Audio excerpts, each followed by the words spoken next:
he chose to, and I think Weisberg and other critics were jealous that it wasn't them.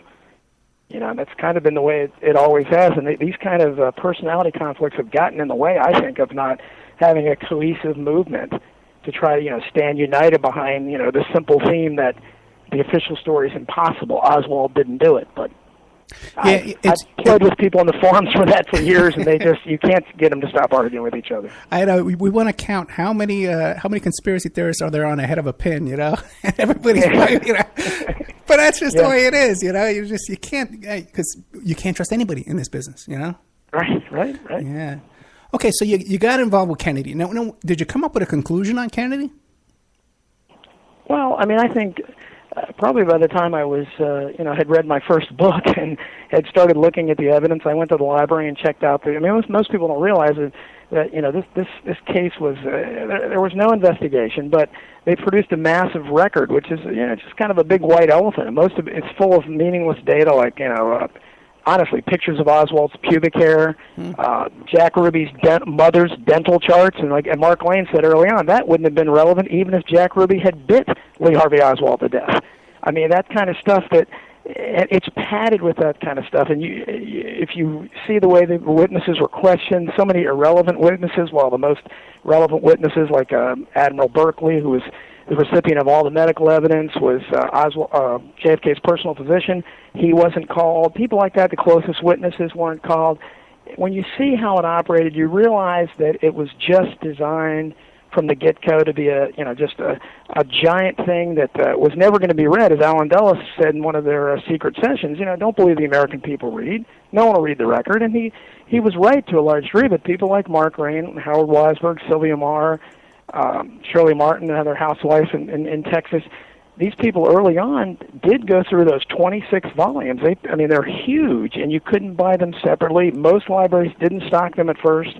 Luckily, my main library in my county did stock them, so I was able to check them out, one at a time, and read through them all and see, exactly how huge this thing was. But the early critics did that, and that's what they did. They went and they looked at the Warren Report, which is almost 1,000 pages in it itself, and they would see a conclusion, and they would be sourced to a particular volume and number and page, and they would look there, and almost always the actual evidence contradicted what the conclusion was, and sometimes it was completely irrelevant. It was an entirely different area altogether. And so this is what really opened my eyes and made me realize, wow, this is a huge conspiracy, and we can't sit there and name the gunman, but we can only conclude that obviously the same agencies that were involved in covering it up must have at least known about the assassination, if not participated in it. So I think that it was a huge conspiracy and involved the most powerful forces in our society at that time.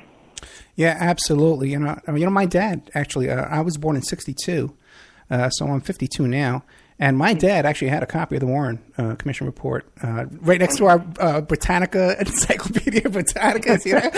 Right. And I think the first time I looked at it was probably around, I guess from the Nixon Watergate hearings, because I was always into this kind of stuff.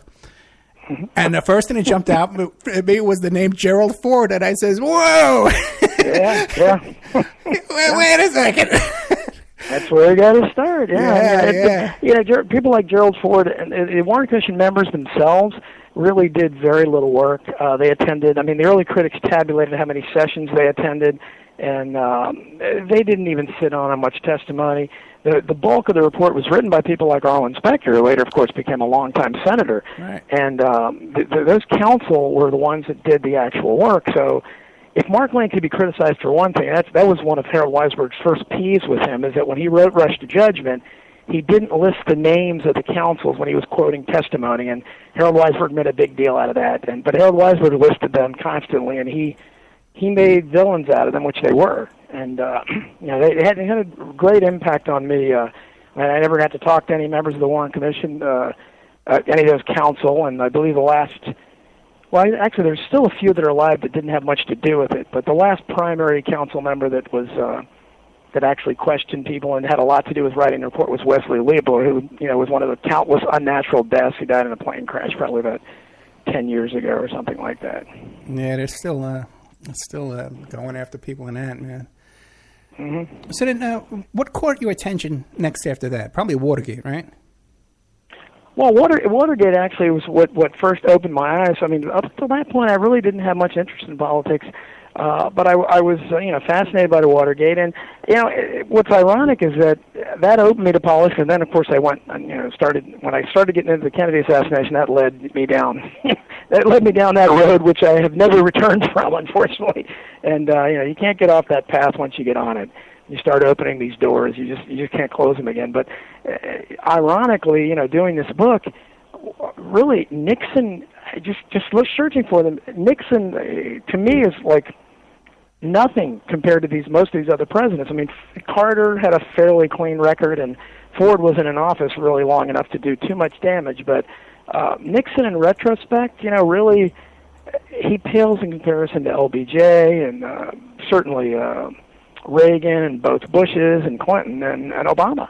I mean, they're just, to me, the scandals are much more important than this what do they call Watergate, a dime store burglar, or whatever they refer to it as. I mean, and what really is amazing is that at that time, I thought about becoming one of these crusading journalists. I mean, Dan Rather and all these people, they were my heroes for the way they seemed to go after Nixon, and, Woodward and Bernstein looked like they wanted to uncover the truth. And then what a huge disillusionment it was to find out that this is the only time they ever did that, because they put the blinders right back on afterwards. They wanted nothing to do with any Kennedy assassination. I tried talking to some of these reporters, and they just there's a stone wall there. Oh, conspiracy. That's when they hear the word conspiracy, you don't even have to say it. They know where you're coming from by the questions you're asking, which are unfortunately the questions they won't ask. And I think that's one of the biggest problems we face in America, is that these so-called professional journalists don't ask the questions, and instead we have to rely on information for teenagers a lot of times living in their parents' basements who are doing the real journalistic work and are doing a much better job than these high-paid journalists are. But you know what? Even the word conspiracy, it's taken out of context, because conspiracy means, two or three acting in concert together, in secret. It doesn't mean theory, this other theory thing, we use conspiracy theory because of JFK, because obviously more than one person was involved in the murder. So it was a conspiracy. But now it's taken on this other definition. Right, and there's no question about it. They made the term conspiracy theorist, along with tinfoil hat wearer, wacko, extremist. I mean, these are all pejorative terms that are used instantly to quell if somebody is skeptical about something, especially if they're questioning authority. You're a conspiracy theorist. Okay, put your tinfoil hat, and they just laugh, and it's supposed to. And with too many members of the public, that kind of ridicule works, and instead of, because they can't answer what because in most cases I don't have. I mean, if you read my book, people are reading my book. If they can tell me what kind of conspiracy theory I have, first of all, I'm talking about so many different issues. But my point is that the corruption is always there, and the first instinct of government officials, whether it's Republican or Democrat or whatever, is to cover up. And they're always acting as if they're engaging in conspiracies. I mean, conspiratorial behavior, as you said, it's just people acting in concert with each other. I have the actual definition of it in the book, and it certainly fits almost every one of these crimes. You see the same thing in every one of these cases, from JFK all the way through the latest ones with the Obama administration, and that is that they are, to cover up, to invoke national security on matters that clearly have nothing to do with national security, to withhold evidence, to have people like Harold Weisberg went to court every day of his life to file Freedom of Information Act lawsuits to try to, wrest a different document from the FBI or the Secret Service or the CIA, and they were kicking and screaming and when they did let him out, they usually redacted so much information that half the time you couldn't get much out of it. But this is their modus operandi.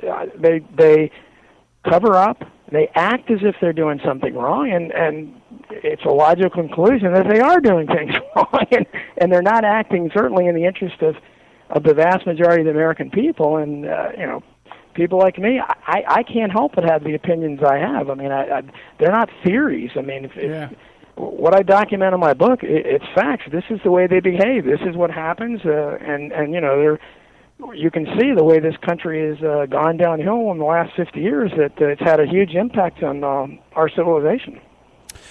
So even till today, you spend a lot of time online debating and writing about this stuff and sharing information. Where can people find you online? Well, my blog, I believe I sent you the link to the blog. It's on WordPress. I call it Keeping It Unreal, which is like a play on words of my novel, The Unreals, which just came out in the second edition a couple months ago.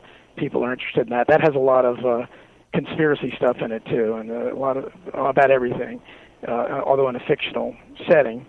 But I write on a lot of the JFK forums, the Education Forum out of London, Deep Politics Forum.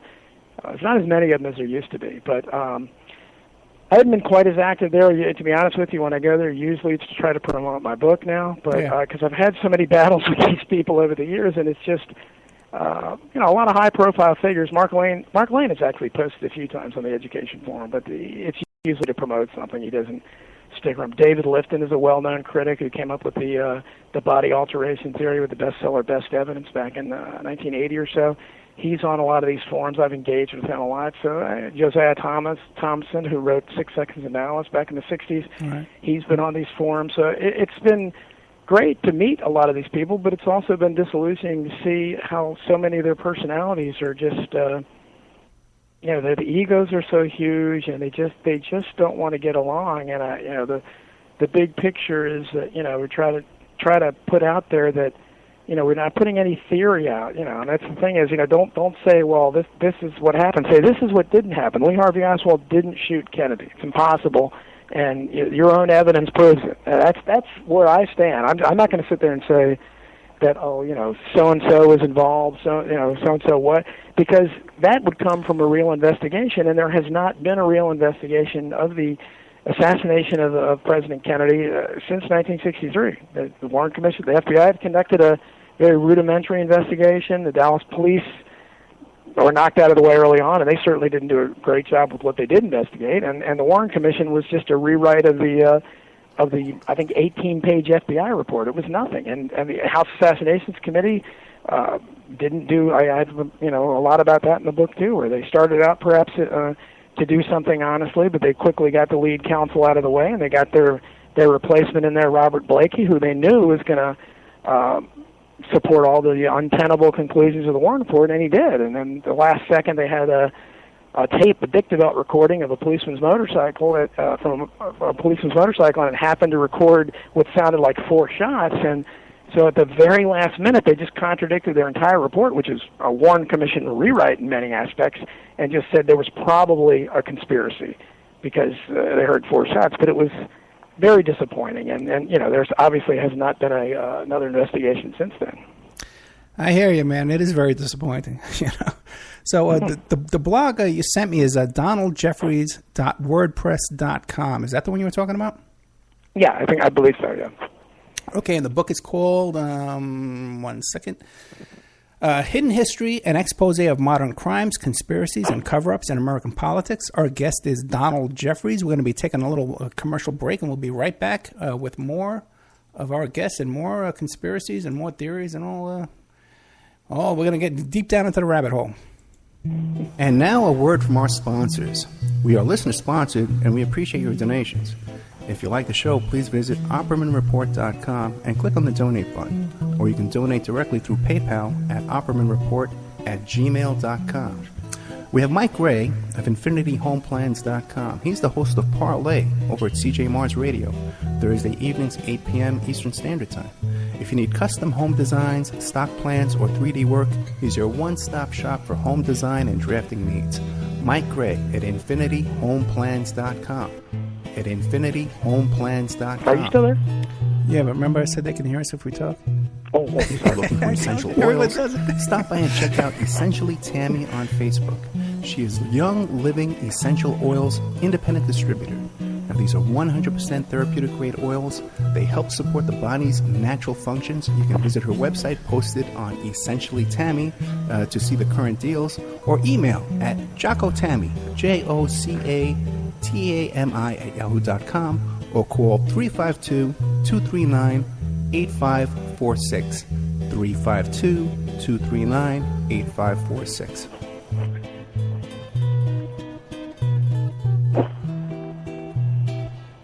Hey, if you need a private investigator, go to my website, emailrevealer.com. We offer asset searches, locates, skip tracing, adoption investigations, online infidelity investigations. We can recover deleted text messages from a cell phone or trace an email to online dating websites to catch people cheating. That's emailrevealer.com, or you can call 800-572-9762. 800-572-9762 for emailrevealer.com, my PI website. Pacific West Bamboo. It's your premier source for construction and craft-grade bamboo poles. They're announcing their latest project with EcoHead Event Sanitation, making bamboo composting bathrooms and porta-potties. Their first display will be at the Lucidity Festival in Santa Ynez, California, April 11th to the 13th. Come by and say hi and see what you can build with bamboo. Contact them for any kind of event planning, display building. If you need construction grade or craft grade bamboo products, call Amanda at 503-839-8126, 503-839-8126, or visit PacificWestBamboo.com, their brand new website. We're also sponsored by the New World Mexican Women. This is a rural Mexican craft women's cooperative. They are traditional makers of fine handcrafted, authentic jewelry. They use beautiful stone mosaics and Pacific blue Abilene inlay. They have a wonderful book of love letters written to their men in the United States, begging them to return to their families in Mexico. But they've written a new book, and it's it's about a young girl that falls in love with a rodeo bull rider and runs off with him without telling her family. It's a beautiful love story called Azuquena Part 1, Azuquena to the Rodeo. You can find their books and jewelry by clicking on their banner ad at OppermanReport.com or by Googling New World Mexican Women.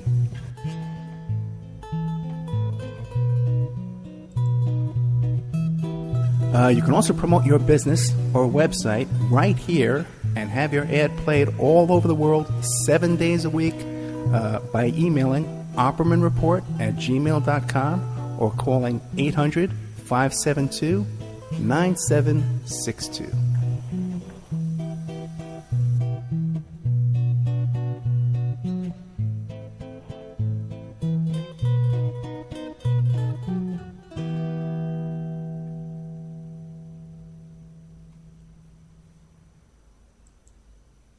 Okay, we are back with the Opperman Report. I am your host, Private Investigator Ed Opperman. Our guest tonight is Donald Jeffries. He's the author of Hidden History, an expose of modern crimes, conspiracies, and cover-ups in American politics. Now, Donald, you seem to be like a level-headed guy, okay, which I appreciate, okay? Because you know what's out there these days, right? Yeah. What do you make of, one thing about JFK, then we'll move on to other stuff, okay? Mm-hmm. One of the new things about JFK is people saying that the Zapruder film has been faked up. What do you think? Oh, that's been a topic of intense debate on these forums, and I was in the middle of those a lot of times.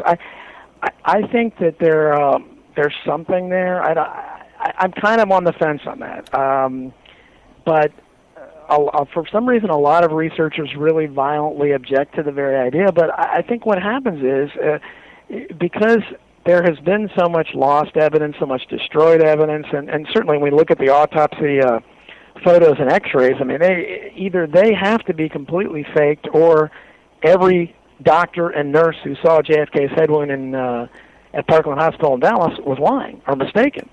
I mean, it's just that it's that simple, because they show something completely different. There was, the doctors and nurses described a huge, massive blowout in the back of JFK's head, which indicates a shot from the front, of course. And the existing photos and x-rays that supposedly are JFK's head show an intact back of the head.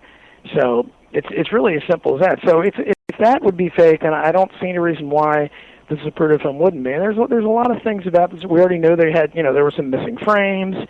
They had some splicing issues early on. So there always has been question about the provenance of the Zapruder film. But I think that's something that's real interesting to discuss, and certainly I think it's possible. But I don't think it's necessary to whether it is or is not, the official story is impossible. So I would say the same thing with the body alteration of David Lifton, that I think he raised a lot of questions there, but, dual caskets and all that. I mean, there's a lot of indications that something like that happened, but again, it's not necessary to prove the official story wrong, and that's why I try to concentrate on that. These are interesting discussions, but I don't think we can 100% say that the Zapruder was or wasn't faked, or that his body was or wasn't altered. But we can certainly discuss it. But I think what we can say is that the official version of events is completely impossible. Which really should be enough, And then everyone goes to court, goes to Congress and says, let's reopen it. Let's have a real investigation, Hey, FBI, do your job, let's get to work here, Right. You would think. Yeah. Yeah. Now, what was your next big MLK, RFK? What did you get into next? The book covers everything. I mean, certainly I think the Martin Luther King and Robert F. Kennedy were certainly connected. I believe the JFK assassination, paved the way for all these things. Because I think the 60s were what they were because Kennedy was killed like that. He was an idealistic young president, and he had, regardless of his impact on maybe the older people, the younger people were inspired by him, all the people that joined the Peace Corps. So his death was particularly shattering because he was the youngest elected president, his youngest first lady, so forth.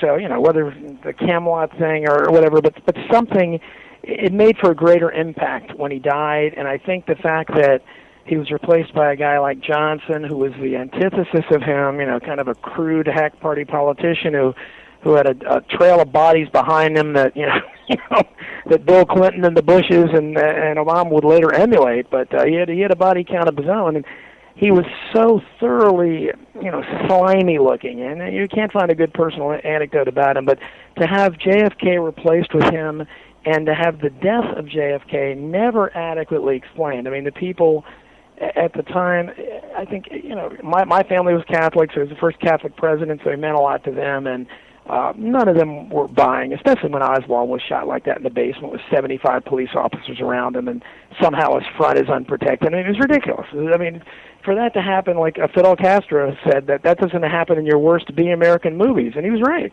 I mean, that's just impossible, but because of that, it was inevitable that Robert F. Kennedy, when he sought the presidency, I mean, I think everybody knew that he would be killed, and it wasn't because of any Kennedy curse that they were fated to die that way. It was because they were terrified of another Kennedy getting in power, and I cover Chappaquiddick in the same way in the book, too. I believe Chappaquiddick was Ted Kennedy's political assassination. I don't believe he was in the car that night.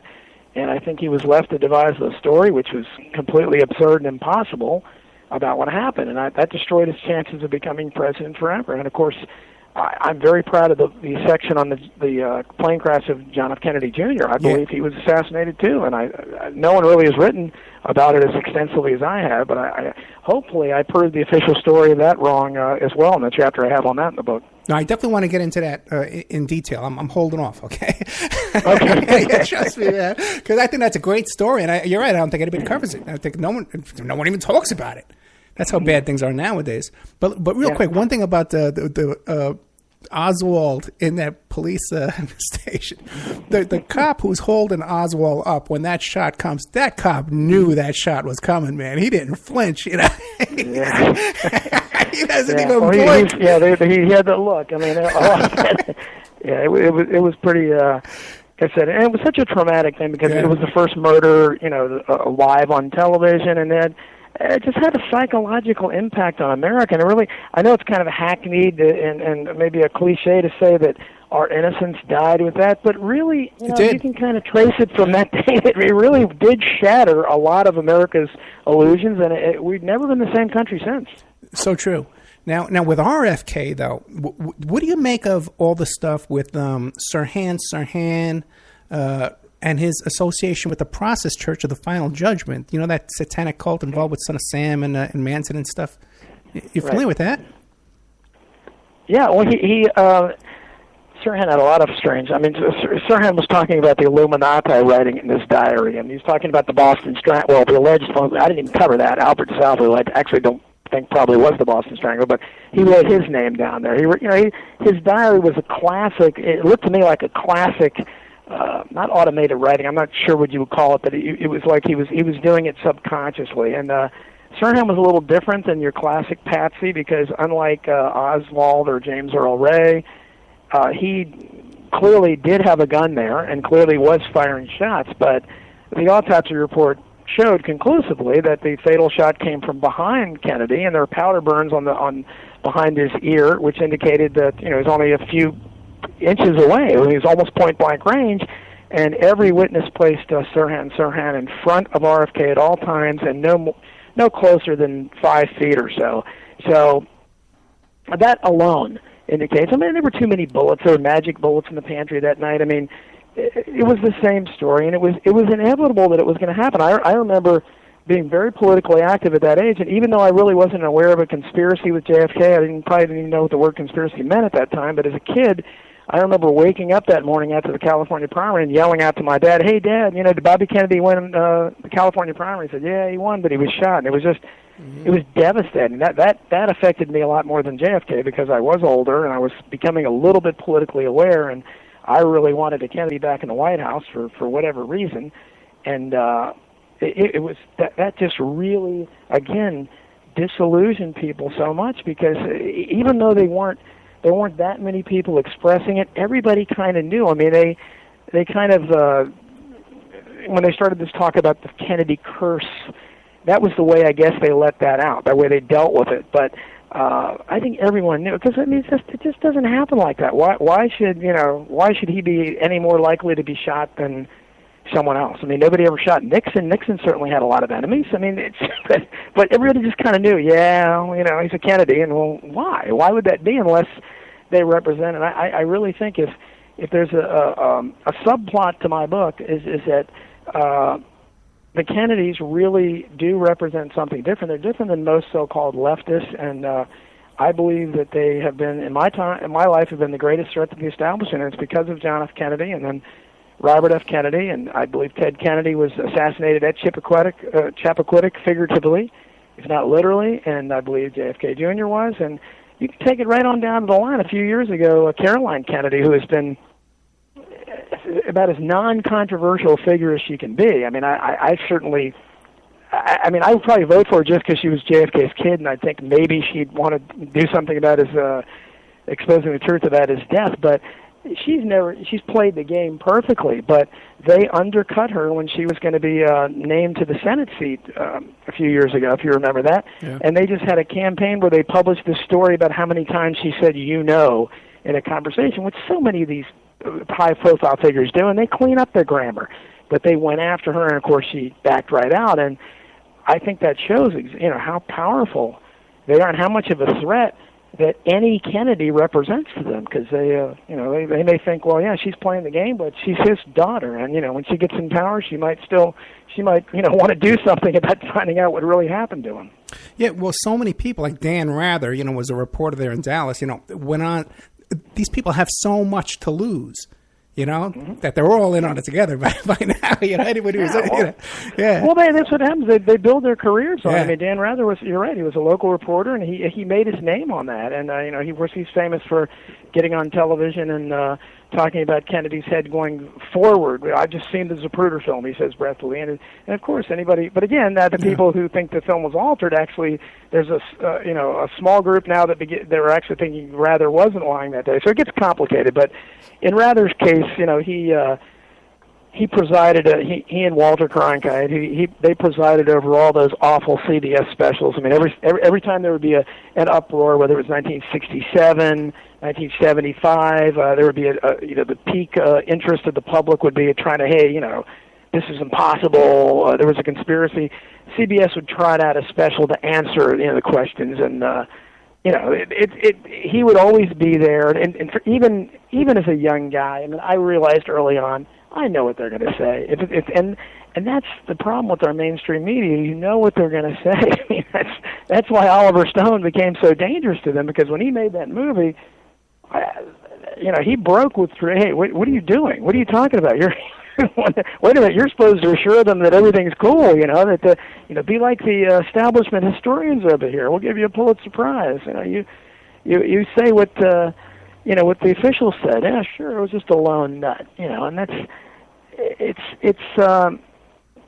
it's very predictable, and that's why I think that the powers that be fear the internet so much, because they can't control the internet. And if this net neutrality thing goes into effect, I think it's very dangerous, because it's going to stop people, that are blogging like me, and God, it sound like thousands and not millions of other people that are just going out there and typing their thoughts and then could literally go out to millions theoretically, and anyone can see it, and that's very.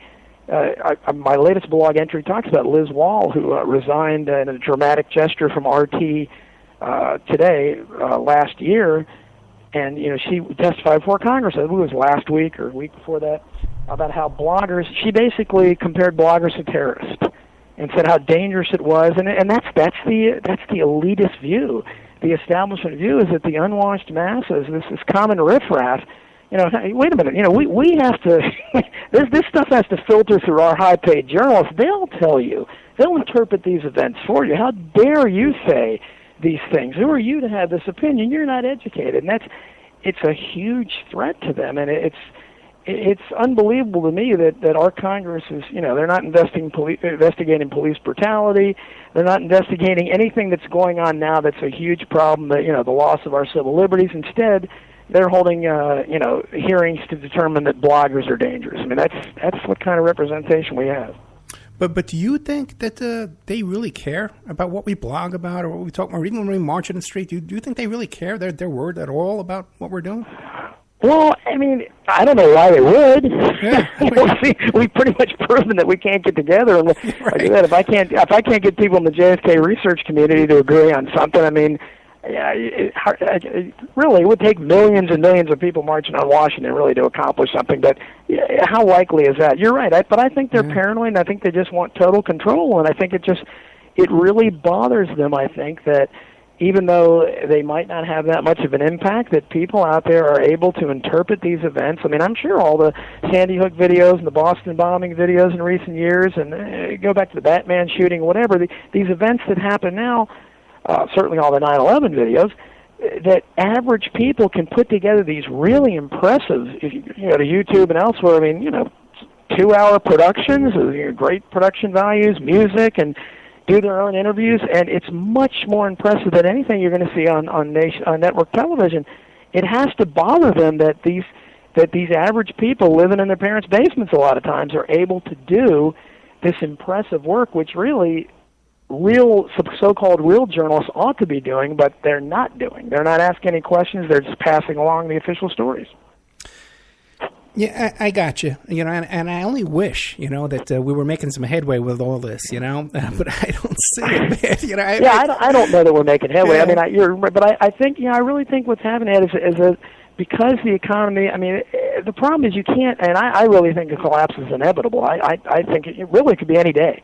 I mean, it just has to go down. This economy can't continue the way, because every move that our leaders make, they're just pouring gasoline on the fire. I mean, this Trans-Pacific partnership, this latest disastrous deal, that's the kind of stuff they do, instead of recognizing what the problem is, which really the main problem is that about 80% of the people, or those are the ones that have a job, are not paid enough to meet the ever-increasing cost of living, and the 1% at the top, and the 20% or so that run the mess for them, that are doing okay, they think things are great, but because they're not. And the problem is everybody you see on television, everybody that's writing in a big newspaper or a big magazine, what's left of them, anyone in Hollywood, and all these people are at the top.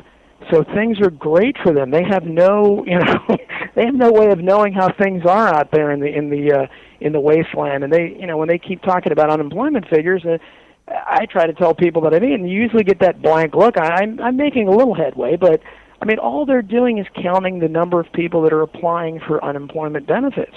It's so dishonest. The real unemployment rate is probably 25% or something like that, and they know it.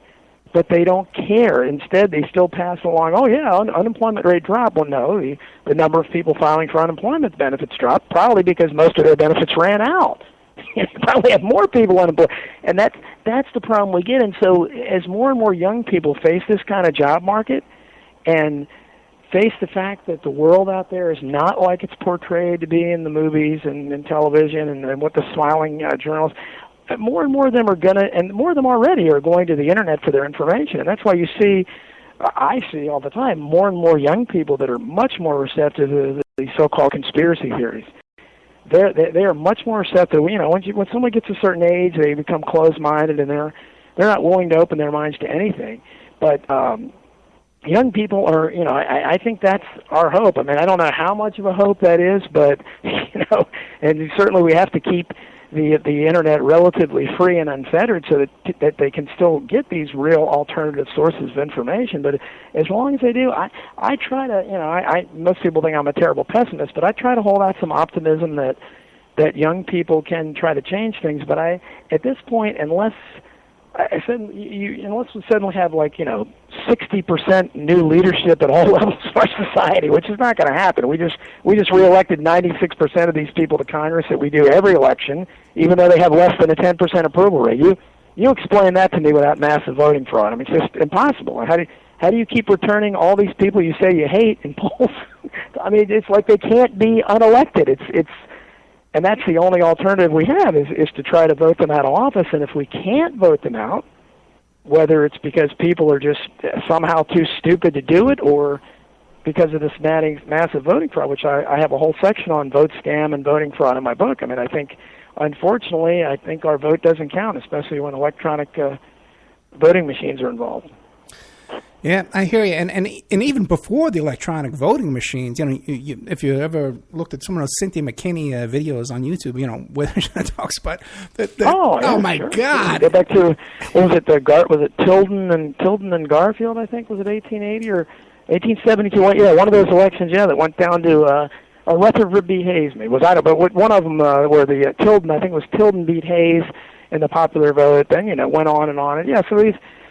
Lyndon Johnson, that's where he got his start with the massive voting fraud. Where he was one of the first ones that, I guess, his unit went out and saw the benefit of getting all these dead voters to vote for him. They went out and scoured the cemeteries and got all these people. And that's where he won by 13 votes after, 3 or 4, they kept recounting the vote. And finally, that's where he got his nickname Landslide Lyndon, because he won by 13 votes.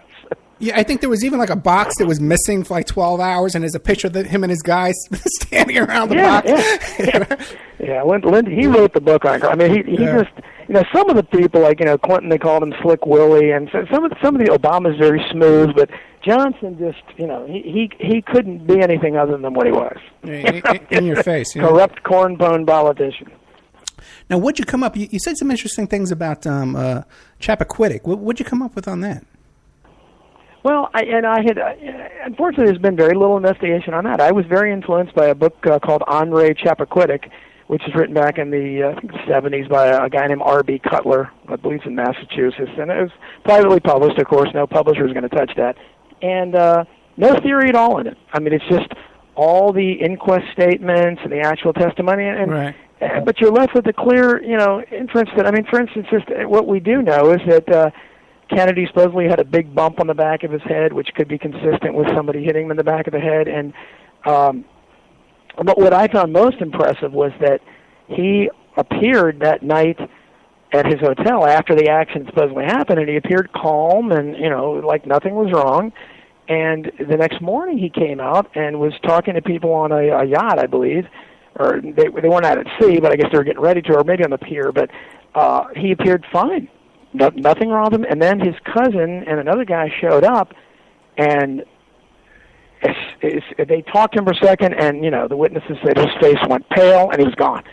Now, to me, I think that, he wasn't in that car at all. I don't know what he was doing that night, but I don't think whether he was with her earlier, I don't know. But I believe, his story that he got out of the car, I don't believe he accidentally drove off the bridge. He was very familiar with that island. He'd been there many times. I don't think he made a mistake like that, no matter how much he was been drinking.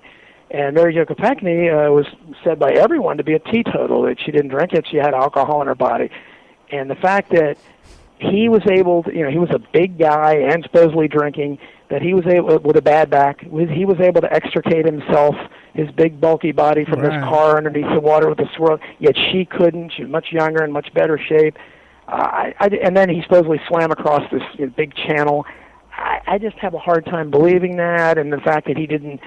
I mean, I personally don't believe that he could be a human monster, and you would have to be a monster to do something like that, to not to try to get help, to go to sleep, act normal. I prefer to believe, especially considering what happened to his brothers. I think it's much more likely that this is they preferred to go that route rather than just directly assassinating him. But I think that's what happened. And who would be better at driving drunk than Ted Kennedy? Sure, yeah, he probably would have. And you could even see, even after that happened, he didn't run for president in '76 when he probably should have been easily elected when Carter eventually. But then he suddenly chose. I don't know what compelled him to run in 1980, but that campaign was interesting simply because as soon as he announced, suddenly the media, the so-called liberal media, which had been ignoring Chappaquiddick forever, the conservatives were saying, "Oh, you're coming up for Teddy," and as soon as he announced, suddenly, if you remember, Roger Mudd, I believe, did a hit piece on him where he interviewed him, and it was just like reminiscent of what would happen later to Carolyn Kennedy, where they kept all his stutters and uhs and hesitations in there, and they kept all that in for the viewing audience when they aired the program. When they suddenly hit him with Chappaquiddick, and here he's probably nobody's asked me about Chappaquiddick in CBS News for 12 years, but they knew exactly what they're doing. They did a hatchet job on him. His numbers dropped in the polls. He never really recovered. He didn't. Kenny O'Donnell, who had run his brother's campaigns, was maybe the best political advance man in the business, was a wonderful campaigner. He died, again, too young. I think he was 53 years old or something right before the campaign began. So a few years before. He wasn't there to run his campaign, but I just think, that the evidence is too. I think the official story, and that's what the theme of this book is too. When I analyze these things, what we're told happened never passes the smell test. I mean, it's just impossible. Whatever happened, I don't believe could have been what they say happened. Well, and virtually every case. And it's interesting too because that Kennedy bid against Carter in that primary, really, when you think about it, was doing the bidding of George Bush and Reagan. To split up the Democratic vote and go after, So, interesting, and who was influencing him at that time? The same guy probably killed his brother, Yeah. Okay, we're coming up to a break. Don't forget, by the way, if we talk during the break, people hear us, okay? And, we're here with Donald Jeffries, man, really cool guy. Got a lot of great information. He's written a book called Hidden History, an expose of modern crimes, conspiracies, and cover-ups in American politics. And you can find the link to that, to the Amazon sale for that book, at least on the Opperman Report blog. But Donald, do you have another link to that book where you make more money? The Amazon, you can go to... I probably do make more money if you buy directly from Skyhorse Publishing. So you can go there. Certainly it's on Barnes & Noble. Amazon is the one I just, tend to get out normally because, people look at the sales rankings. That's where all the reviews are and stuff. So, I mean, you could buy it. It's all over the place. Certainly you could buy it from Skyhorse Publishing and or Amazon or Barnes & Noble or, all the usual places. It's in Barnes & Noble stores, too, as well. So if somebody likes to buy it inside a bookstore, they should be able to find it at their local bookstore. Okay, we better take this break because it's a hard break. The guys over at Talk Superstation they like to play the news. So we'll be right back after this with more of Donald Jeffries and conspiracies and hidden history.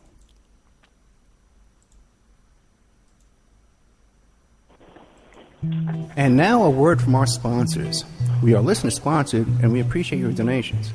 If you like the show, please visit OppermanReport.com and click on the donate button. Or you can donate directly through PayPal at OppermanReport@gmail.com. We have Mike Ray of InfinityHomePlans.com. He's the host of Parlay over at CJ Mars Radio, Thursday evenings, 8 p.m. Eastern Standard Time. If you need custom home designs, stock plans, or 3D work, he's your one-stop shop for home design and drafting needs. Mike Ray at InfinityHomePlans.com. At InfinityHomePlans.com. If you're looking for essential oils, stop by and check out Essentially Tammy on Facebook. She is Young Living Essential Oils independent distributor. Now These are 100% therapeutic grade oils.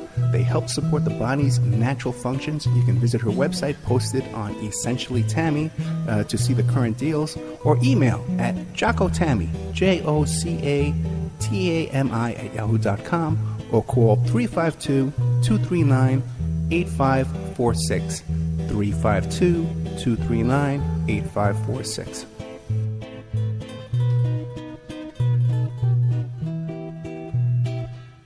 Hey, if you need a private investigator, go to my website, emailrevealer.com.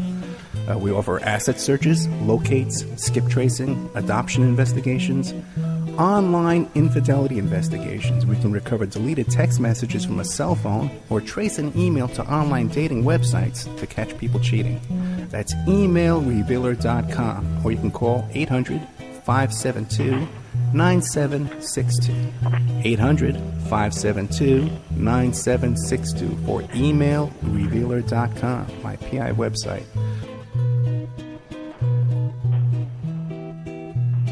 Pacific West Bamboo.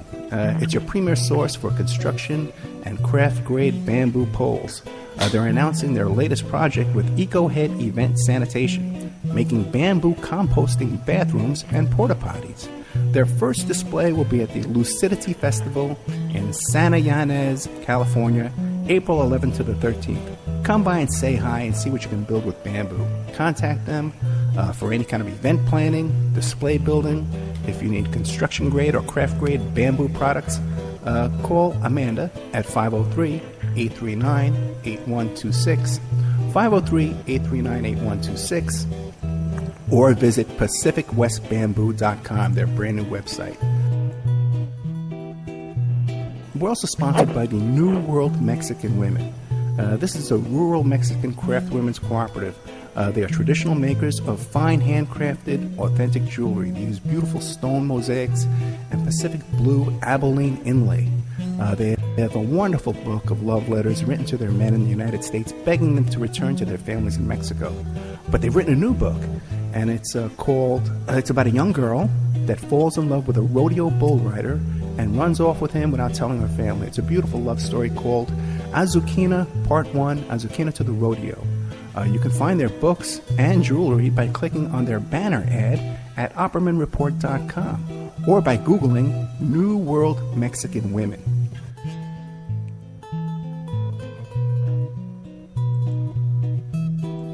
You can also promote your business or website right here and have your ad played all over the world 7 days a week by emailing OppermanReport@gmail.com or calling 800-572-9762.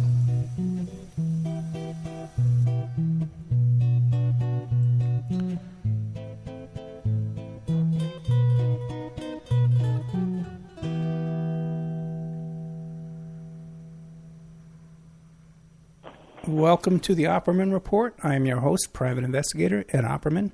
We're here tonight with Donald Jeffries, the author of Hidden History, an expose of modern crimes, conspiracies, and cover-ups in American politics. Now, looking at your notes here, another thing you talk about before we get into the old John Jr. Thing was a TWA Flight 800. What did you come up with on that? Well, I think that's one of the more interesting incidents, is that I actually understand the rationale behind covering that up. I believe that, like very many famous people, that Pierre Salinger, JFK's press secretary, so he had his a long-time journalism career. He'd been a correspondent for ABC News in Paris for a number of years, and his career was basically destroyed because he came out and tried to publicize the fact that a missile had shot down. And I believe what happened was that it wasn't, unlike most of these conspiracies where there weren't evildoers that decided to intentionally kill someone, I believe they were being careless. That's the other side of the coin here, is they're not only corrupt, but they're usually incompetent too. And what happened is I believe that they know that the Navy was having a training exercise near there, and most people believe that one of their missiles went astray and just happened by a very big freak to hit TWA Flight 800. And I can understand in that situation, the government officials, I mean, can you imagine them admitting that that's what happened? Oops, we slipped. I mean, they would never in a million years. It just isn't, and it might not be in almost anyone's nature to admit something of that magnitude. And I believe it was just a horrible accident, but certainly the cover-up was business as usual, and that the guy Sanders that wrote the book about it and did the real investigation for it, he and his wife were raked over the coals, and they tried to ruin them, and that's unfortunately what happens in all these cases, that instead of going after the people who perpetrated the wrongdoing, they go after the whistleblowers and the people who are trying to expose it. I hear you, man. And I'll tell you something. You're right on target with that. The best man at my wedding, best friend for most of my life, was New York, NYPD Harbor Aviation. And I know all the guys out there that went and dived for all that wreckage. Okay, they've been to my wedding. I've been to their wedding. We've been to bachelor parties together. Okay, so I know these guys. And they told me, Ed, a missile hit this thing. Yeah. They were in combat. They saw a missile hit it. I'll tell you a funny story real quick, though, man. That while they were doing this investigation over there to find this equipment, to recover this wreckage, some guy showed up claiming to be a military guy or part of Army Corps of Engineers, and said, okay, we need to, you're landing this helicopter here in front of this hotel. We need to put a helipad here. We need to order gravel and asphalt and put a help. The guy was a total fraud. He was a total fake. He was some nut that showed up and started giving orders, and they listened to him for 3 or 4 days, and it said, hey, can we see your credentials? You might not want to wait 3 or 4 days to ask for credentials. Yeah. Well, they waited until he built the helipad. Yeah. But the whole thing, it's a crazy story, man. I tell you, I heard some stories about that thing behind the scenes. Okay, now what'd you come up with on this John Jr. crash? Because no one talks about it. Well, I was, at the time it happened, again, by that time I was obviously, over 40, so I was politically mature enough to recognize it for what it was, and luckily I had a researcher out in Texas, Scott Myers, who sent me unedited videotape, and he was, again, because these things are so much easier to expose now. This was even, the internet, of course, was still young then, but videotape recorders, pretty much everybody had them in their home at that time, and what happened was he and a lot of other people recorded the early local news coverage, and what happened is they got a lot of interesting things on there, and there was a persistent theme in all that early news coverage, and he sent me, he was nice enough to make me a copy of a tape that had all the coverage on it, and I went over that with a fine-tooth comb a couple of times, and I got the reporters' names and tried to contact them, and there was reference over and over again to a 9:39 p.m. last-minute phone call from JFK Jr. The problem was that was the exact moment, 9:39 p.m., that they claimed that this plane was going into a sudden death spiral into the water. Yeah. Now, in the communication, all the early reports indicated that he was fine, everything was fine, and he was awaiting landing instructions. They even had a Coast Guard official, Todd Bergen, who a petty officer, I believe it was. I tried to find this guy, and he's, I could find no hide or tail. I couldn't find him, but to try to verify this. But they had an actual interview with him on air about that phone call. Now, it was no mistake. The Coast Guard doesn't send an official to talk about just about that. It's not like he talked about it. It was about that phone call. It wasn't imaginary. Otherwise, why would they send somebody? And he talked about the details of and so forth. And you can see it on the unedited coverage. The reporter who conducted that interview, I emailed her 3 times. She never responded. But I did talk to another reporter. I exchanged nice emails with him, and he volunteered out of his own. He was there that day. He covered it personally, and he said, something wasn't right, or something didn't smell right. And just the 9:30, and then of course, after they mentioned this 9:39 p.m. phone call over and over again, suddenly the FAA comes in. They hold a press conference. And there was no communication between him from the time he left. Suddenly that went down the memory hole. It doesn't exist anymore. And certainly, I have a lot more details in the way that he was. I talked to I exchanged emails with the guy who had to write the report. I believe his name was Meyer. That had to write the report for the FHA about the weather conditions that night, because one of the things the mainstream media kept persisted in doing was trying to claim that it was so dangerous, and it was, the subtext was that, another Kennedy being reckless, he shouldn't have flown, he wasn't qualified, and all of this was just complete disinformation. And Meyer is still mad, as you can see from the email which I produced in the book, where he was mad at the time, and he's even madder now. He said, this is distorted. The weather was not bad at all that night. He was not inexperienced. I mean, readers can read the exact what he told me in the book, and this is the kind of stuff you're up against, that officials at all levels, all these agencies. That's why, when you talk about believing in a big conspiracy, I mean, there's no other alternative to think that, because they all act the same way. They distort the truth, and in the case, they were just very anxious to sweep this under the rug. And I talked to Wayne Madsen, who was an investigative reporter, pretty well-known guy, and he verified with me that he was supposed to start at George Magazine. He was supposed to meet with JFK Jr. the next week, and his assignment was going to be to look into the assassination of his father. And I talked to two people that were friends with JFK Jr. One of them especially wanted to remain anonymous, and they verified to me that JFK Jr., unlike all these other Kennedys, was, at least that we know, was really obsessed with trying to find out who killed his father, and he did not believe the official story. Very interesting. Now, what do you think happened? They put a bomb on there? They shot it down? Yeah, well, again, I don't have the wherewithal to, I mean, I do know that there was a local reporter there who the Hyannis reporter that exchanged emails with me actually talked to, and did it. Now they try to claim that reporter didn't exist. He said, I can assure you, again, his email's in my book, I can assure you he existed, but we don't know his name, and he reported seeing an explosion in the sky. Right. At exactly that time, and again, nobody knows who this guy was.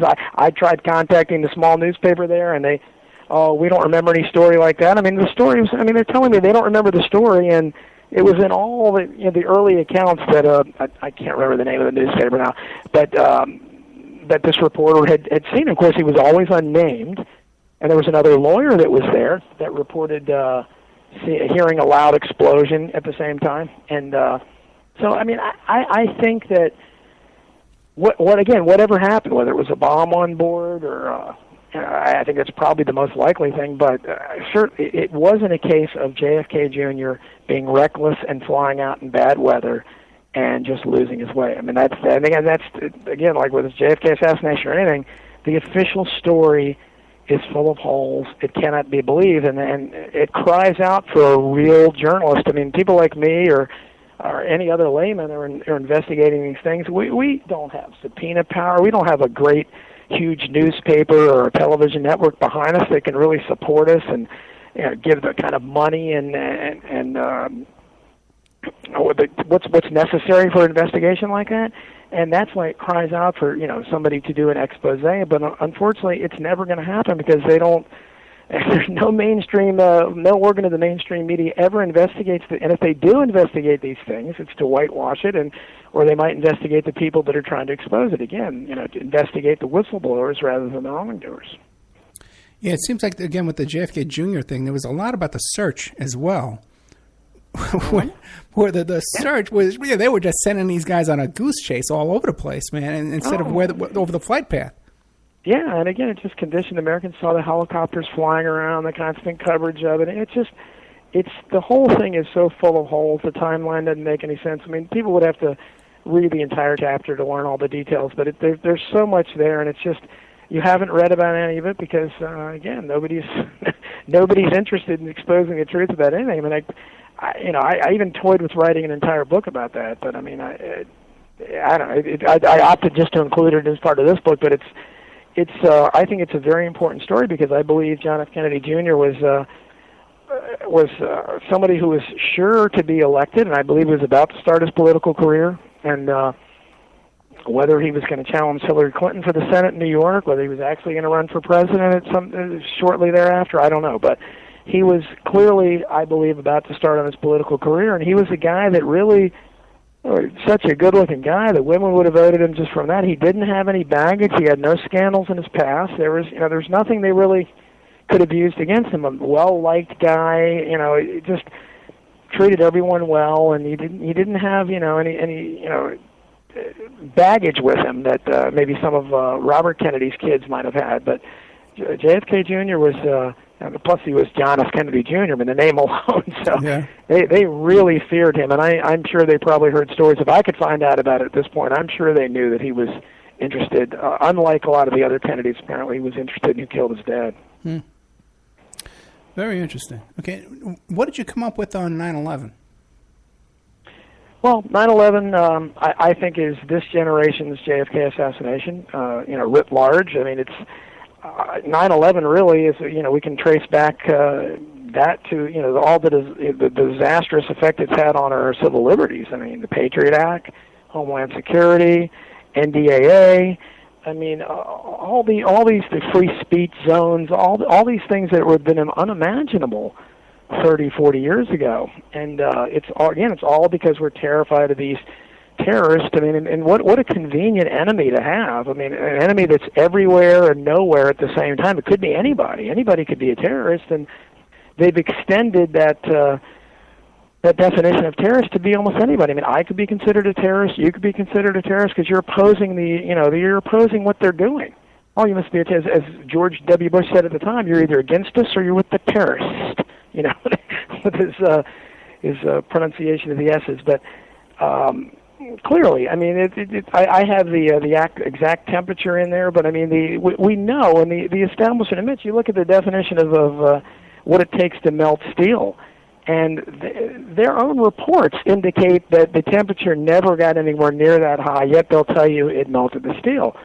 And just seeing, I remember seeing at the time, watching it and just instantly thinking, this looks like a Hollywood production. It looks like a building that's been detonated. And of course, that's what most people thought they were. And I have all the witnesses in there. I believe his name was Rodriguez. It was in the sub basement that they heard explosions down there. I mean, there were parts of the sub-basement that were destroyed. I mean, how's that possible with a plane hitting 80-some stories ahead? We have accounts in there of the damage that was done to the lobby, of being fires in the lobby. How would that be possible 80 stories above?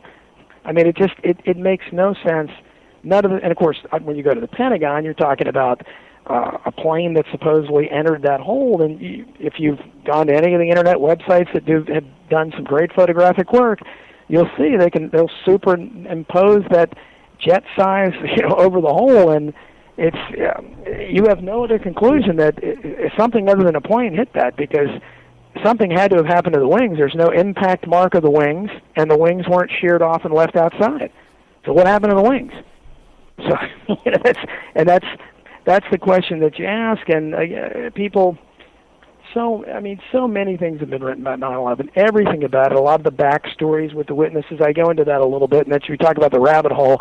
I have to watch myself a lot from going too far down that rabbit hole, because it's just it's never ending, and it's when you start really looking at some of the witnesses and seeing, one of the Egyptians' names, basically, you can see the first thing you see when you look at his name is "Yes, More War."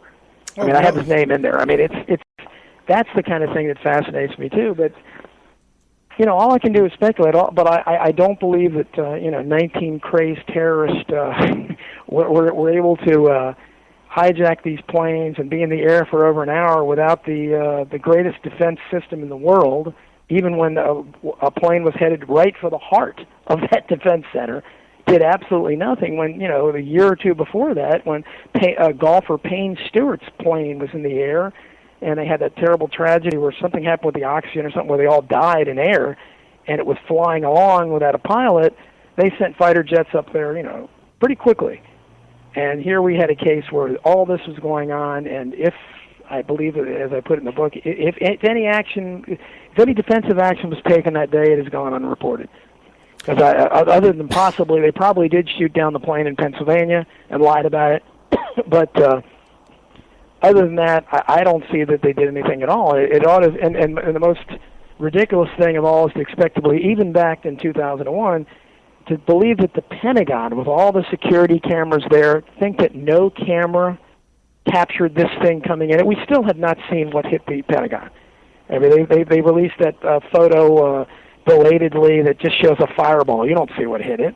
They confiscated the tape from the Citgo gas station near there. They confiscated the tape at a local hotel that had cameras, and somehow none of their cameras captured it, or they won't release it. And I think it's obvious why they don't release it, because they certainly showed the planes going into the World Trade Center over and over again. So it's not that they're sensitive to the feelings of the American people, but it's just another monstrous lie, and it's been used as justification. Obviously, it was used in justification for the war after that in Iraq and Afghanistan, and in many ways, our entire foreign policy was altered because of 9/11, and it's still used that way, that these terrorists are everywhere and anywhere at the same time, and we must always be on guard. And I maybe other people believe that. I'm cynical. I'm much, at this point, I'm a lot more frightened of our leaders than I are of these shadowy terrorists in other countries. I would agree with that. Hey, have you ever looked into the first World Trade Center bombing, the one where they drove the truck in there? Yeah, I have an account in there. Yeah, and again, they had the guy on tape talking about the FBI, and that can be lumped together with all the. I have a lot of accounts in there of whether it's left or right, where various government agencies infiltrating these movements, and the informants are the ones that become the violent. They're the ones that say, "Let's bomb this, let's do that." And I mean, most people don't, and they're everywhere. Like most people don't know Malcolm X, another guy that was, obviously seemed to have been killed by the establishment. His bodyguard was an FBI informant. His primary standing right next to him. So was Fred Hampton, who was killed by the police, a black leader, and one of the civil rights, when the Viola Luz, I believe her name was, when the civil rights leaders killed, I think 65. There were 4 Ku Klux Klan members supposedly in a car that killed him.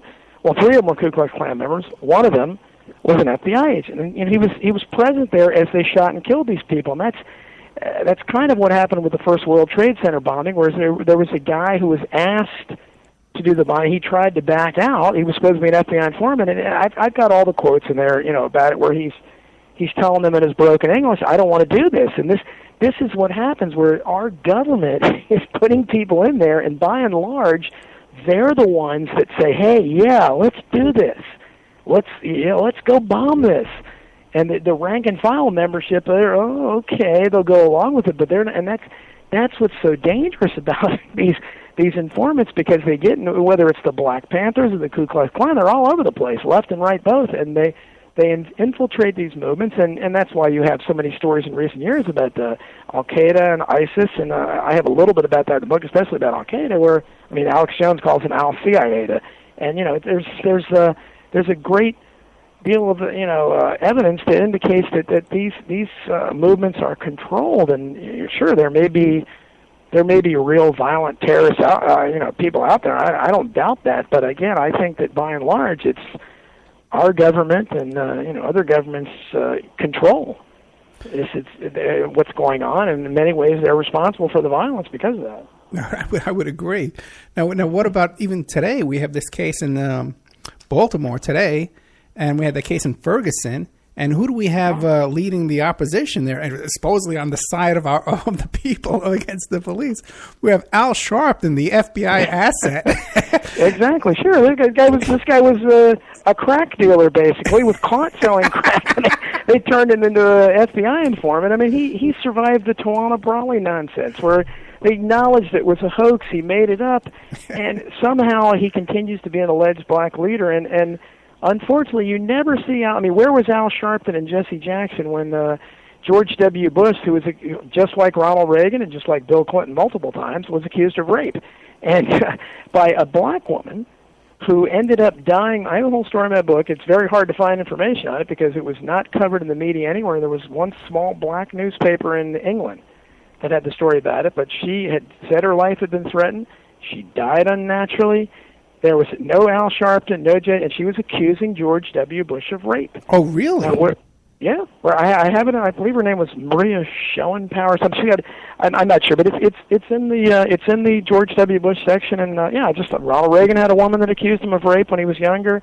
George W. Bush had the black woman, and Bill Clinton had Juanita Broderick, and I think someone else. But Yeah, but that's what happened. Al Sharpton and Jesse Jackson, they were when the homeless guy. You can see these videos online of cops, and I hate it when they make it a racial issue because the cops are out of control with everybody. I agree. I mean, they're abusing everyone, but they always try to make it a racial issue. Well, even if they want to do that, there are plenty of examples of them being outrageous against blacks, and one of the worst examples in recent was this homeless guy that was just standing in a parking lot. I think he was eating something or something, but they shot him like 40-some times, 6 white police officers. And there was only, other than YouTube and outrage on the Internet, there was no Jesse Jackson, no Al Sharpton. The Ferguson case was actually, rather a nebulous thing. You could argue both ways on that. It was certainly not any kind of egregious case of police brutality when you compare them with everything else we see on the Internet. The New York case was a little worse. But somehow they made a big deal of that, and I think that's what happens as much as the Trayvon Martin case happened, where they pick these cases that, arguments can be made for both sides, and then it just fuels racial tensions. The white conservatives that side with the cops, or the Zimmermans, and the black side with the black victims. And instead of something like that, where nobody's going to defend 6 white cops shooting a homeless black guy 45 times. You can't make a defense of that.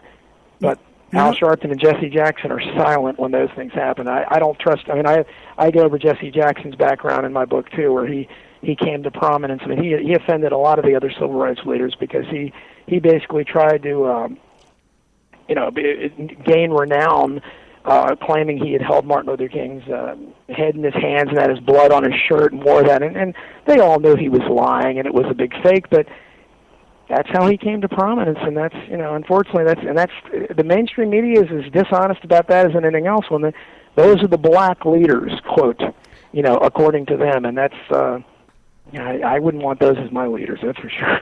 Yeah. By the way, I knew Sharpton when I was a kid in New York City as an activist. Oh yeah, and I'm on those. I'm sure I'm on those tapes because I know I was involved with the same people he was with. I owned a nightclub in New York, so we know the same people. Okay. But the other thing too is, and so the thing is that, but if you notice, Sharpton's always calling for the federal government to come in, and then we had federal government comes into Ferguson. What do they come in? They come in with a whitewash investigation where nobody gets convicted. Right. Okay, good. Thanks, Al. But the one thing too that really drives me nuts is this Trayvon Martin case, where you have the people, because you seem like more optimistic than I am, because you have these people. Here's a demographic that we're looking to take the streets to demonstrate, to march. And in the Trayvon Martin case, here's these people, and they're taking to the street and marching, asking that their right to self-defense be taken away, and asking that the right to a jury trial be taken away from them. Sure, and that's what happens again. It's just people. I mean, you're saying, maybe I shouldn't be as optimistic, but unfortunately, what happens in all these cases, whether it's Sandy Hook or that or anything else, instantly the overt anti-gun, and I'm not a gun guy at all. I mean, as far as, I don't really like guns, but I recognize how important it is to have the right of self-defense, and the Second Amendment is important as the First Amendment. It's the only thing keeping us from, we would have never had an independent government if we hadn't had the right to carry arms. So I think but what's happened is it's indoctrination over decades, where it's worked on a lot of people like me that haven't been gun people, that, instantly it's kind of a genuflection where, then we got to stop that violence. There's too much guns, and that's exactly the way so many people react emotionally, especially a lot of women react that way emotionally to this issue. Oh, it's terrible, we have to stop the violence. Nobody wants to see people killed and certainly irresponsible gun use, but something like that, instead of analyzing what actually happened in these cases, that becomes the mantra of the media. What are you going to do about guns? And and of course nobody. Jerry, one of the few intelligent things Jerry Brown said years ago is he actually came out and said, I'm for gun rights as long as the police and the military have them, individual citizens have them. That's the way I feel. If they could find a way to eliminate the ability for anyone to have guns, I probably would like that, being a peaceful kind of guy, but that's not possible, and as long as those who rule us have it, you can't have a better threat of tyranny to have a force over you that is armed, and you're not allowed to be armed. So I think, I agree with you on that. Okay, we got to take a little break. Okay, we're with Donald Jeffries. Okay, fascinating guy. Author of, where's my notes? Come on.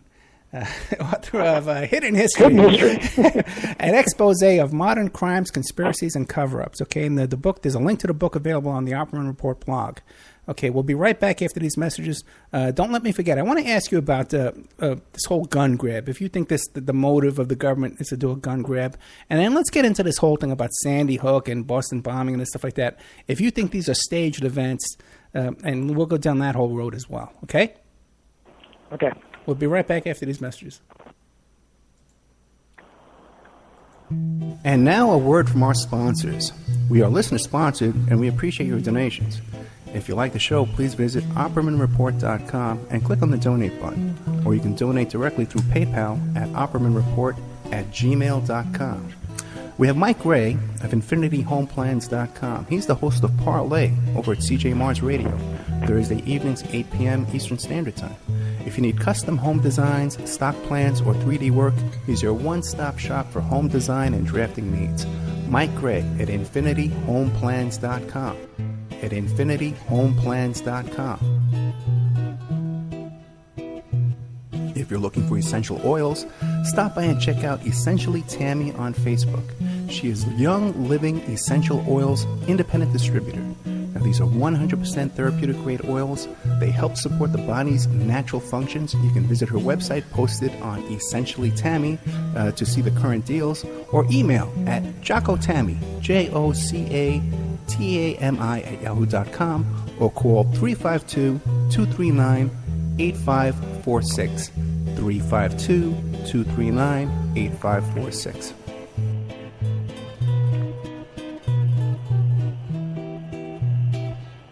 Hey, if you need a private investigator, go to my website, emailrevealer.com.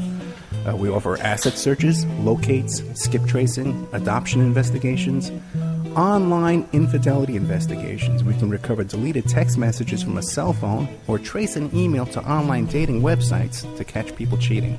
That's emailrevealer.com, or you can call 800-572-9762. 800-572-9762, or emailrevealer.com, my PI website. Pacific West Bamboo. It's your premier source for construction and craft-grade bamboo poles. They're announcing their latest project with EcoHead Event Sanitation, making bamboo composting bathrooms and porta-potties. Their first display will be at the Lucidity Festival in Santa Ynez, California, April 11th to the 13th. Come by and say hi and see what you can build with bamboo. Contact them for any kind of event planning, display building. If you need construction grade or craft grade bamboo products, call Amanda at 503-839-8126, 503-839-8126, or visit PacificWestBamboo.com, their brand new website. We're also sponsored by the New World Mexican Women. This is a rural Mexican craft women's cooperative. They are traditional makers of fine handcrafted, authentic jewelry. They use beautiful stone mosaics and Pacific blue Abilene inlay. They have a wonderful book of love letters written to their men in the United States, begging them to return to their families in Mexico. But they've written a new book, and it's it's about a young girl that falls in love with a rodeo bull rider and runs off with him without telling her family. It's a beautiful love story called Azuquina Part 1, Azuquina to the Rodeo.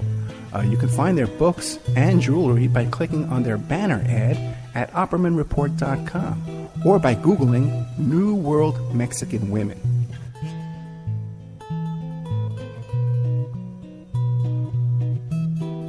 You can also promote your business or website right here and have your ad played all over the world 7 days a week by emailing OppermanReport@gmail.com or calling 800-572-9762.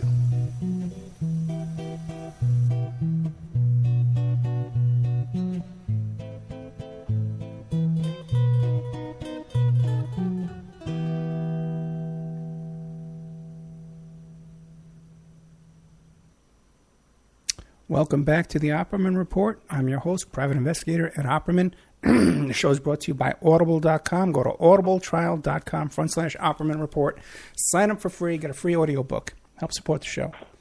Okay, now we left off. We're here with Donald Jeffries, the author of Hidden History, an expose of modern crimes, conspiracies, and cover-ups in American politics. The link is available on the Opperman Report blog. So you can go there and click on the link and pick it up on Amazon. A lot of detail in that book. I didn't want to pick up the book myself. Now, let me ask you a question now about this theory about the gun grab. Yep. You think that's what they're doing? They want to grab our guns?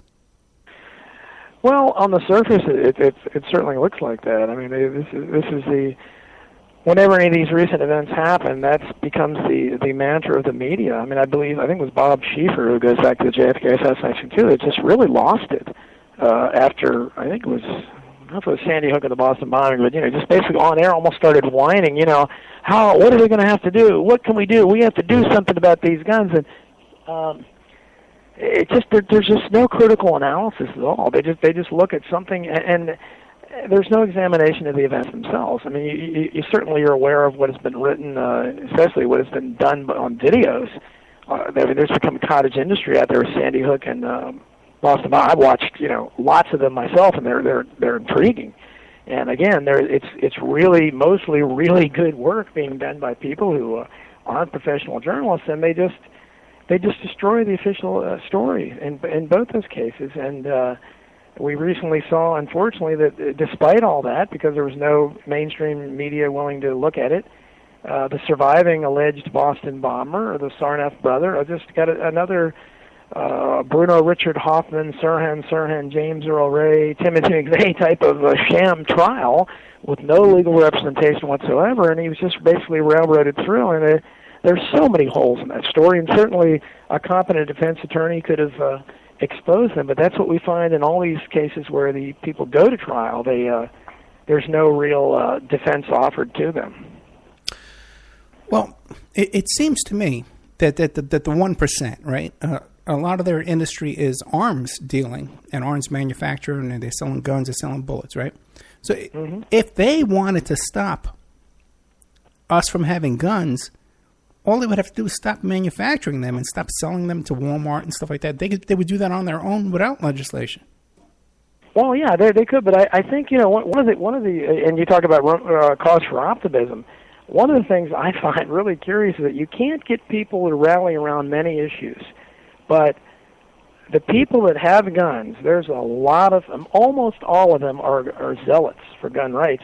And I think that's one thing they know, even though there's not much of a rebellious spirit about a lot of things among the vast majority of Americans now. They're kind of, couch potatoes, and they're just in their own little matrix. But when it comes to the question of guns, I think they know what would happen if they really tried to confiscate guns. I think they're scared of too many of them dying. And I think that would happen, but it's really only on that issue, because you can't, goodness knows I've tried talking to people. You can't get that kind of rebellious spirit about any other civil liberties. I mean, free speech, freedom of the press. I mean, it kind of draws a blank look. Yeah, well, but to the people that have, certainly the people that don't have guns, they don't even believe that you should have the right. But the people that have guns that recognize that right, you better not, like Charlton Heston. It wasn't great on other civil liberties, but you, Mr. President, get this gun from my cold dead hands, or whatever he said.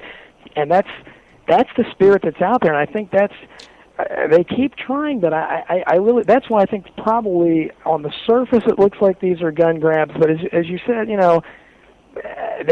theoretically they could do it by stopping the manufacture, but they haven't done that, and so I think there's probably a deeper meaning to these events, and again, that's where you get into the more esoteric elements, and you go really far down that rabbit hole, and it's uncomfortable to even talk about that stuff, but I mean, I would urge anyone that just, look at the videos yourself that have been produced out there on these events, and even going back to 9/11, and it raises a lot of questions that are disturbing, and, we're really, puts you way down in that rabbit hole. Well, let me ask you this now, because you say that, okay, well, these gun owners, these gun enthusiasts, they're not going to give up their guns. They're cold dead hands. Okay. I don't see that at all. I see these people as the most law-abiding. They're going to turn their guns over, at the first request. They'll get a letter in the mail. They turn their guns over. But now, here we got a situation. Forget about the knock on the door everybody's waiting for. I think they'll get a letter. They'll turn their guns over. But now, the thing is, now right now, there's all this stuff going on about Jade Helm and the Walmarts and blah, blah, blah. And, oh my God, here it comes. The martial law's right around the corner. They're taking over Walmart. There's tunnels on the Walmart. How come all these guys, with all their big talk, are not... They got their guns in their hands. They've been waiting for this to happen. They think it's happening now. How come they're not one of them walks over to Walmart with a gun? Well, I think that's a good question. I think that's the problem we run into any type of resistance to tyranny, is that people are, even those people, the big talkers and everything. And maybe I'm being overtly optimistic. Maybe they would turn their guns in. I don't know. But as far as I think, that's why maybe I'm a big talker too, because I'm out here. But most people are not willing, because they realize that nobody's going to have their back. I mean, you speak out at most meetings. You can't get people to back you up there sometimes about something really innocuous. But so something like this, where you're standing up at a police officer's face, or standing up to a military officer or something and saying that's unconstitutional. How many of us are willing not to become the newest victim on YouTube? To be, at the very least tasered, if not killed, and while the rest of the crowd, and that's what is really sad. The saddest part of all these videos, a lot of them take place when you see the police doing these outrageous things, and there are big crowds around. Mm-hmm. And if you go to other countries, they've had other videos where they've seen police. I think Spain had one where the crowds will go after the cops. Right. And they'll just overpower them, which these crowds could easily do. But that kind of lethargy goes back to Orwell. He described the proles, who were like 75-80% of the people, I guess, in Oceania in 1984. And like he said, they could overpower the party members anytime they wanted to, but you could never get them together. And I think that's the problem you have now, is that people recognize they're not going to have anybody backing them up. So, and they might have a small group, but like I said, you're talking, it would take literally millions. It would take that kind of a movement, and it would all have to come at one time for them to really recognize, wow, we have something to deal with here, because otherwise it's very easy to, dispel certainly an individual and small groups. And, we see how, Edward Snowden, or before that Bradley Manning, where they, high-profile whistleblowers that exposed what should be considered wrongdoing by everyone, but in a lot of opinion polls, most people support the government punishing them. So I don't know what to tell you. When you want to. So maybe I am being over optimistic. It's a side of me. I like to try to hope that somehow there's a spirit there, but you may be right. Maybe it's not there, and it may just be waiting for the inevitable collapse, which I think is going to come regardless. I mean, I don't think this thing can continue the way it is, because it's not even going to be a viable, especially if they pass this Trans-Pacific Partnership, and it goes along with everything else that's going on in the massive, the new influx of however many millions of immigrants into the workforce where you already have probably a real unemployment rate of 25% or more. And all that's going to do is negatively impact that. It's going to negatively impact blue-collar and working class wages and benefits, and you have to be able to buy whatever products you're importing from China. So, it's sure not making them anymore, and that's the problem. Is that it's just, but nobody's seeing this. They're the people that run things they're just looking for short-term profits, and they're not looking historically, or they're not getting down the road at all about long-term. What can this continue as long as they get their huge bonuses and things are fine for them, and they're okay in their mansions. The peasants haven't stormed their mansions yet, so they're cool with it. Well, don't let me discourage your optimism. I don't want to be a downer. Well, you reminded me probably it's unfounded, but I try to have a little bit of it there anyhow. Because there's 350 million of us, man. There's like 10 million of them. We got the numbers. But it should be a really simple thing. Oh, you think so, right? Just we got the prisons are there, the bars are there. We need them on the other side and us on this side, and we're done. Exactly. Because a lot of the people I interview, man, I'm interviewing people that either are in prison now or just got out of prison. I'm interviewing people, from the move, Ramona Africa, escaped the move bombing in Philadelphia. She gets out of, they're shooting at her. She's trying to escape the fire, and they put her in prison 15 years. Yeah. Yeah, it's incredible, isn't it? Yeah. So,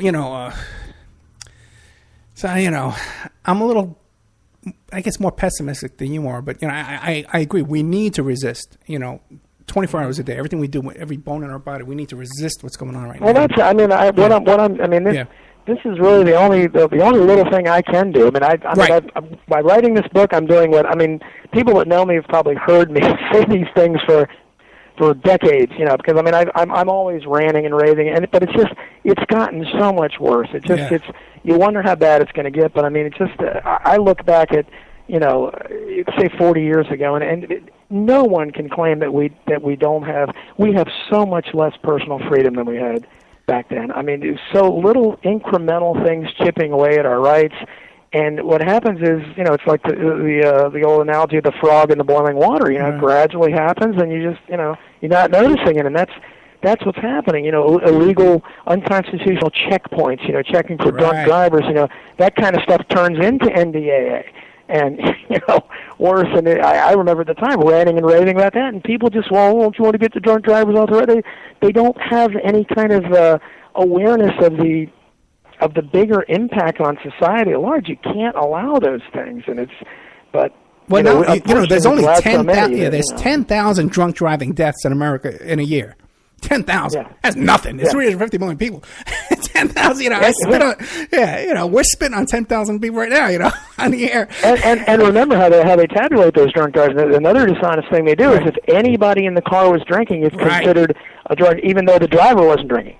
And a lot of it too is it's like 10,000. It's over the legal limit because even they take people under the legal limit and include that in those statistics as well. Right, exactly. Any case, so somebody in the back seat was having a beer. Hey, that was a drunk driving case. I mean, that was an alcohol impaired crash, or whatever they were called. Right, or the drunk driver was like Ted Kennedy could drive while he was drunk, and he got hit by a sober guy, and they still include that. Because Ted's a great driver. You have. I mean, it's only a big case if it's an average. I mean, the follow-up book I hope to have published by Skyhorse. I sent it to him a while back. The tentative title is "You Didn't Build That," and it's going to be about the disparity of wealth and the corruption of the marketplace. But I went over a lot about the dual standards of justice, and I do in this book a little bit as well. But one of the organizations, speaking about drunk driving, that I'm very critical of is Mothers Against Drunk Drivers, because they have been totally silent. There's been an epidemic of athletes, especially NFL players, they constantly being caught drunk driving. And those are the ones that are caught. How many times does a football fan and lets them go? But when this Dante Stallworth, who wasn't even a high-profile player, when he killed a hit and run, killed somebody while he was driving drunk a few years ago, I kept trying to contact Mothers Against Drunk Drivers about that, because I said, hey, aren't you outraged? Because he got 20 days sentence. If he had been an average show on the street, he would have gotten 10 years or more, because it was a fatality and a hit and run too.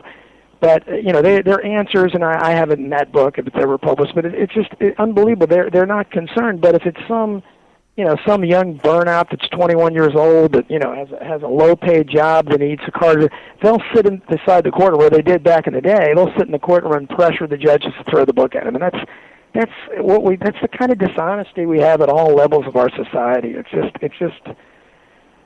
It's overwhelming sometimes to try to even confront it all.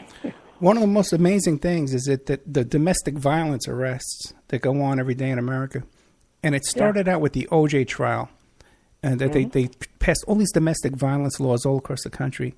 And after those laws, and after O.J. walked free from that case, the cops went to O.J.'s house another 10 times, never arrested him once. It's amazing. And again, the football players, I hate to keep picking on them, but it's amazing what they get away with, and it's just.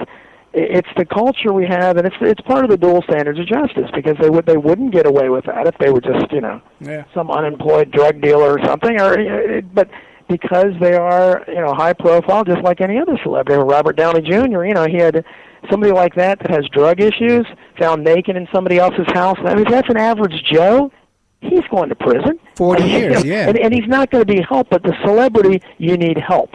If you're, a poor guy, we got to throw the book. 3 strikes, you're out. But a celebrity always needs help. Yeah, right. They put them in rehab, which seems to be a little factories for brainwashing as well. I want to get into that. Yeah, sure. Well, they all should geez, they should all love the state because it's been very good to them. You know, the laws. I mean, when they interact with the law, they get a lenient judge, they get a lenient jury, they get a prosecutor willing to make deals. But the average Joe, I mean, if you read up on it, you'll find that. I mean, most people, you know, most poor defendants especially, they have no defense attorney. They have a public defender who I believe spends an average of 5 minutes or less with them, and and almost all their conversation is to work out a plea bargain. They're not interested in hearing I didn't do it. They're not even going to put on a defense. Oh, yeah, all those small cases, those domestic violence cases, the DUIs, those are all like 3-minute consultations. You know, they got 30 guys lined up in some cities, you know. Yeah, forget that. Okay, listen, we're coming up to the end of the show, and we're going to be dropping Talk Superstation. We're going to be dropping PSN, but we'll still be on Awake Radio, and Spreaker and iHeart will be on all over Europe, England, everywhere. Do you want to hang out for another hour and take some calls? Sure. Okay, you sure? Oh, sure. I have to. Okay, good. We'll take some calls. Now, 702-605-4894. Now, before we drop these other stations, so what do you want to tell people? How can people find you? Where can they get your book? If they want to share information with you, what do they do? Well, again, I'm pretty. If you Google me, you're going to find me at a lot of places. But my blog is out there. It's called Keeping It Unreal. I believe you have the link there. It's on WordPress. The book is Hidden History, an expose of modern crimes, conspiracies, and cover-ups in American politics.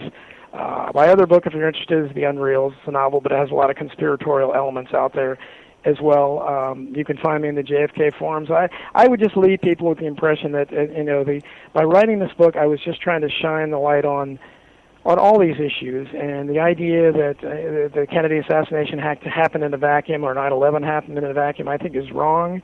I believe that all these issues are connected, and just in a way that all corruption is connected. I believe we have organized, entrenched, corrupt officials at all levels, and the honest ones there are never enough to do anything about it. And until we get the dishonesty and the corruption out of it, you're going to have a couple of shows that I've been on have asked me, what do you see coming up? Well, I'm not going to be like a lot of conspiracy guys and predict things because, I'm not a psychic, but I can tell you that you're going to see more of the same. You're going to see more of these events. They're going to be dissected on the internet and proven to be ridiculous by people that are doing real investigative work rather than so-called professional journalists. And until we recognize how big the problem is and get some honesty, there's this left-right paradigm is nonsense because they're all the same. I mean, Jeb Bush is going to be just as awful as Hillary Clinton or Chris Christie or Marco Rubio. These are all establishment stooges that they're just figureheads, and if they get in there, they're going to do the exact same thing that George W. Bush did, that Barack Obama did, because they're obeying orders. And if anything, they may go beyond that, and relish the role of power, but they're not going to do anything for the good of the people. At least I think the last president that tried to do anything for the good of the people was John F. Kennedy. And so what would you tell people to do? To organize, to march in the street? What would we do? Well, the first thing I try to tell is turn off their televisions. Just stop watching that TV. That would be a big help right away, and just try to think independently. But so much of it, we don't realize how much we absorb from television and movies to a lesser degree. But try to think for yourself. And I don't say listen to everything on the internet, but the internet does have so many alternative sources of information, and it lets you, by blogging or anything, going to forums, it lets you participate yourself. And don't wait for experts to tell you what's going on. Analyze it themselves. If something looks like something, just because Katie Couric or somebody came on television and told you that's not the case, trust yourself. Don't trust it. I would say do that, and try. I think the most important thing people can do is try to be honest in their own lives. Try to lead an honest life, and try to transmit that to everyone you love, your children and your siblings, your family, your friends, and try to be an example. I mean, maybe I'm not the greatest example, but I try to be honest in my own life, and I think that's what's important. And the more people that do that, obviously you'll have less corruptible people. Now, whether we can get people in power to do that, I don't know. And I would certainly encourage people to try to vote, against all incumbents and third party whenever you can. But then, cynically, I don't know that they're counting the votes. But I still go through. I try to vote. I missed the last off election because there just was nobody to vote for, and they reelected 96% of them anyhow without me. So, but that's what I hear you, man. I hear you. And I tell you something, even my little radio show here, my little local, I have some influence on local Vegas politics, the local candidates, yeah. So, yeah, we do what we can, I guess, right? Yeah, that's what it starts. And then if we can get something going at the local level, certainly that's where it leads, because that's what the problem you have is even at the local level, a lot of times you don't have people willing to go against whatever power structure is at that level, let alone the that's again why I think the Kennedys were so important, because they really did try to go against the power structure at the top levels, and we haven't had too many people like that. Now you got 2 kids. How old are your kids? 25 and 21. Now, what do you tell them about, because when you and I were 25 and 21, okay, it was a different world, okay, man? Do these sure kids, was. I know. I try and tell my kid how things have changed. She doesn't understand. Yeah, well, my son is really into the conspiracies and stuff too. He's a very big fan of Alex Jones, and he follows a lot of these things. So I think he's really aware of what's going on. And my daughter's just a really sweet girl, and she's in her own life. Both of them are honest and live good, clean lives themselves. I think they're living examples of that. So I mean, they're doing what they can on their level. But yeah, and it's hard, because you don't want to be too pessimistic, because you don't want them to say, God, you all have no future because of this world. But it's also, you have to call it as you see it, and so many things are wrong, and it just keeps spiraling out of control. Like I said, this